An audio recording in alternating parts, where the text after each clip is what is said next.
This movie's brought to you by Voss Water. Damn product placement. Smile 2 is a brand new 2024 horror film directed by Parker Finn, starring Naomi Scott. And I was actually really excited for this movie. The first Smile from 2 years ago was one of the biggest surprises of 2022. I was not super excited for it, but I actually really enjoyed it. I gave it a 7 out of 10 when it first came out. I'd probably bump that up to an 8 out of 10 because it's a movie I watch every October now. But yeah, I was excited for this. And then the trailers came out, and I'm like, oh, we're going there.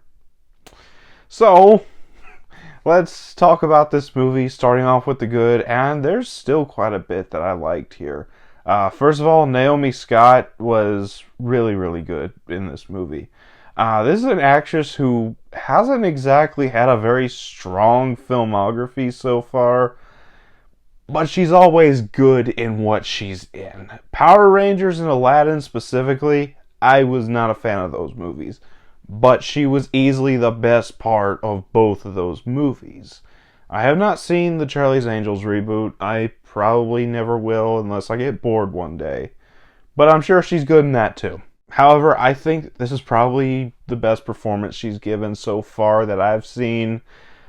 She was extremely manic in this role, but this is a movie that requires a manic personality, so I enjoyed the energy that she brought to this movie, even though some people call her character exhausting.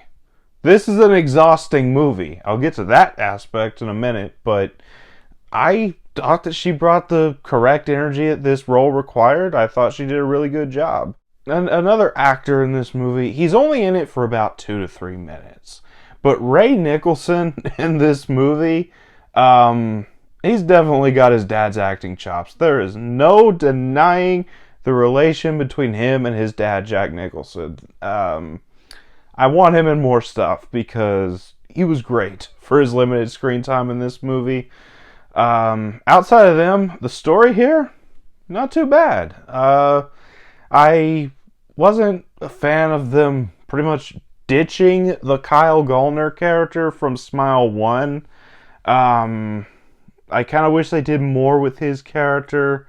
I'm not going to get into spoilers. I'll talk about that in a minute, though.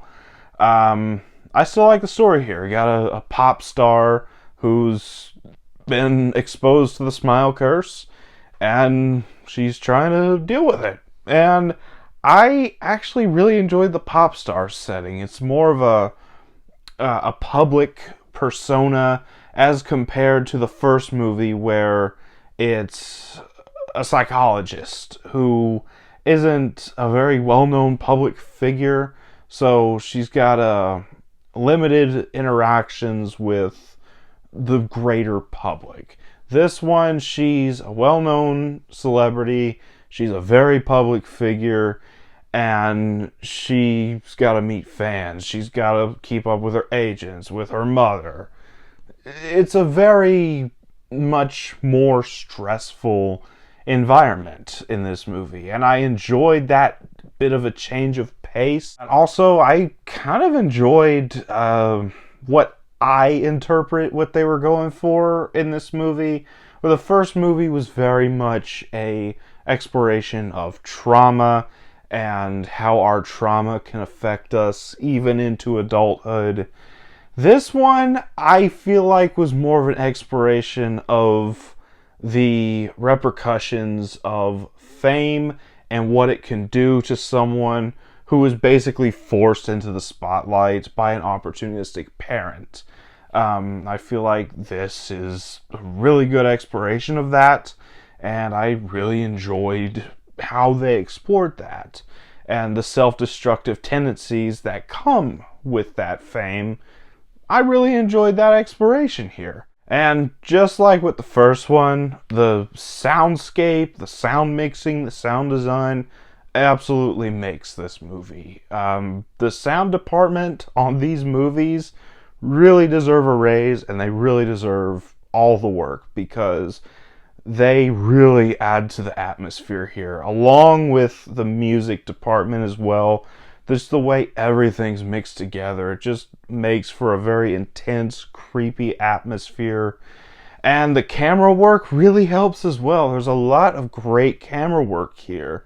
We got a bunch of spinning shots, upside down shots, and a lot of tracking shots that really sell the intensity of this movie. Like I have said already, it's a very intense movie, and there's a very effective scene. It's somewhat seen in the trailer where she's in her apartment and her backup crew, well, not actually there, but they're all smiling at her, chasing her through her apartment. Really intense scene. Probably the best scene in the movie. And yeah, like I said, the atmosphere here is great. The scares are top notch, in my opinion. But that's about all for the good. On to the bad. And there's a couple things I'm not a fan of here. First of all, I wasn't a fan of the ending. While I appreciated the ending of the first one for having the balls to end the way it did with the main character losing, I feel like the ending of this one was just a little too obvious. From the moment the trailer dropped, the first time I saw this trailer, I think I was seeing A Quiet Place Day 1. It showed in front of that trailer, and I was with my best friend. We were out for his bachelor party, and the trailer comes on, and I'm sitting with him. He leans over to me and goes, "I bet this is how the movie ends." I'm like, you know what? You're probably right. And he was right, damn it. I don't know if that's just marketing or if it's just us. I don't know. The ending was just too damn obvious for me. And I don't know. Kind of wish they went a different route. And then there's just a point in this movie where you're wondering, okay, what is real? What is not? What is allowed to happen? What's allowed to not happen? And how powerful is this demon? Because it feels like over half of this movie was hallucinated by the main character. And you're just left wondering, okay, so there's just no hope for the victims of this curse because the demon can just make you think that you're doing something when you're not doing it, actually. And that's what really bugged me about this movie, because in the first one, there was a good balance of hallucinations and real life scenarios.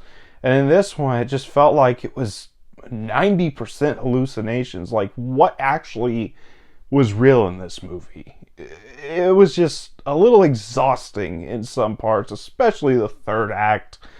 Like I said, I'm not going to get into spoilers, but the third act, it just exhausted me. Also, the opening of this movie. I liked the opening, but I just wish they did more with the character the opening is handling.